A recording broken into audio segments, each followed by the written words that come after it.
हाँ जी बेटा, good morning. ਆਪਾਂ थर्ड लेसन कर रहे थे। ये कल यहाँ तक हो गया था आपका तेरान के युद्ध तक कि पृथ्वीराज चौहान और गौरी के बीच में क्या है, दो युद्ध हुए थे। वो किस नाम से पॉपुलर हुए? तेरान के नाम से, क्योंकि वहीं पर ये लड़े गए थे। और अब इसके बारे में आगे बढ़ते हैं। कहते द बैटल ऑफ तेरान, जो तेरान में बैटल्स हुई थी, लड़ाई हुई थी। In the first battle Prithviraj inflected a crushing defeat of Mohammad Ghori. कहता कि जो फर्स्ट युद्ध हुआ था उसमें क्या है, पृथ्वीराज चौहान ने मोहम्मद गौरी को हरा दिया था। Prithviraj Chauhan took no efforts to expel the Ghori from Punjab. कहता कि पृथ्वीराज को क्या है, ज़्यादा एफर्ट्स नहीं करने पड़े, किसके लिए? पंजाब को अपने अंडर करने के लिए।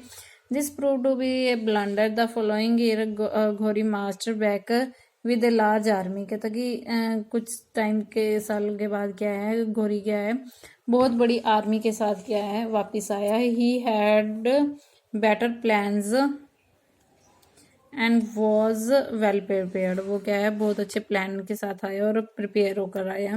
Prithviraj Chauhan appeal to the Rajas northern India for their support to drive away the enemy. All the agreed, but the most powerful Rajput ruler Raja Jayachand of Kannauj stayed away from the confederacy। कहता कि सारे उसने जो northern India के राजा थे उनसे appeal की कि युद्ध में वो पार्टिसिपेट करें, उसका सपोर्ट करें, लेकिन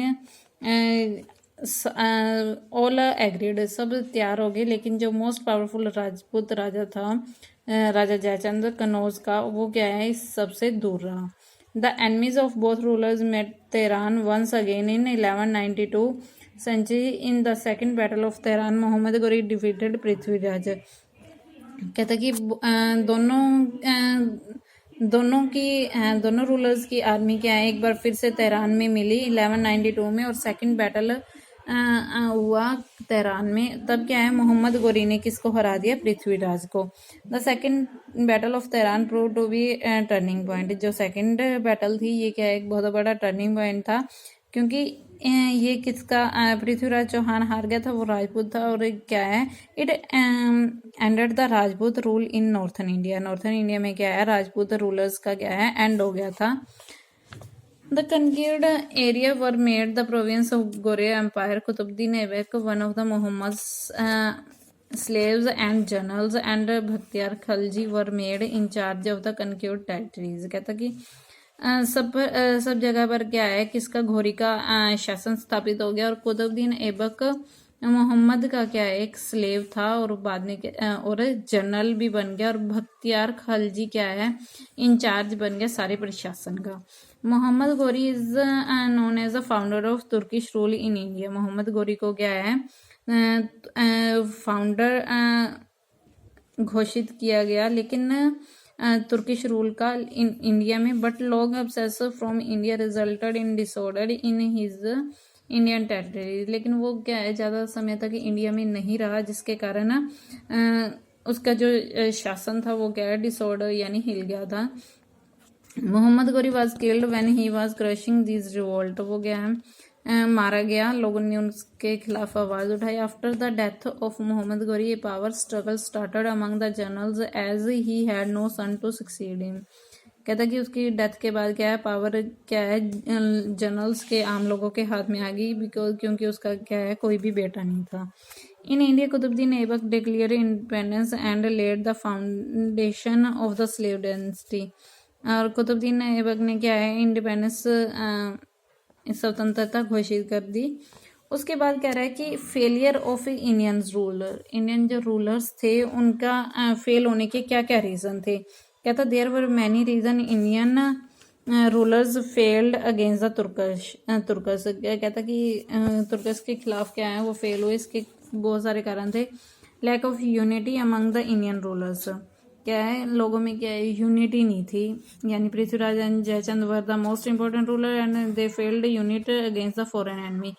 लेकिन वो आपस में क्या है, यूनिटी नहीं थी, मिलजुल कर नहीं रहते थे, जिसके कारण क्या है, वो फॉरेन एनिमी दुश्मनों के आगे फेल हो गए।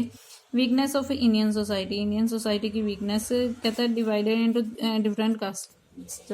क्योंकि इंडिया शुरू से ही कास्ट के अकॉर्डिंग डिवाइड रहा है, जिसके कारण क्या है, there were harder disrespect among the caste. कहता कि लोग क्या है, एक दूसरे कास्ट को क्या है रिस्पेक्ट नहीं करते थे। This stopped people from uniting against common castes. कहता है जिसके कारण क्या है कॉमन, ये कॉमन कास्ट रीजन थे जिसके कारण इंडियन सोसाइटी क्या है फेल होगी।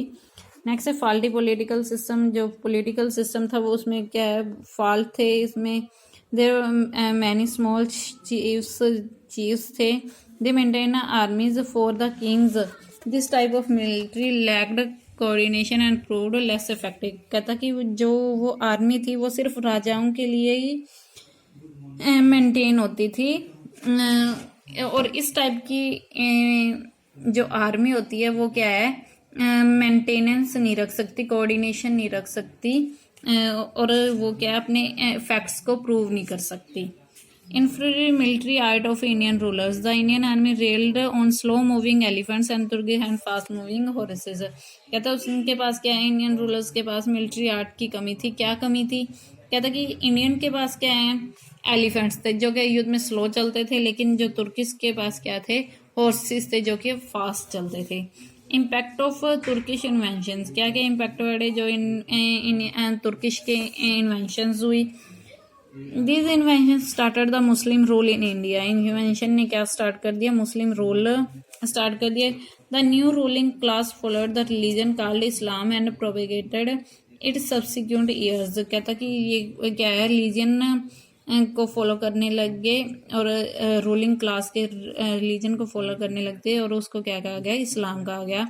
The inventors also brought Islamic and Arabic culture and custom. जी क्या है इंडिया में क्या है इस्लामिक और अरेबिक कल्चर और उसके कस्टम्स आ गए। The new culture and customer intermingled with the old tradition of India. This gave rise to composite culture. कहता है इंडिया में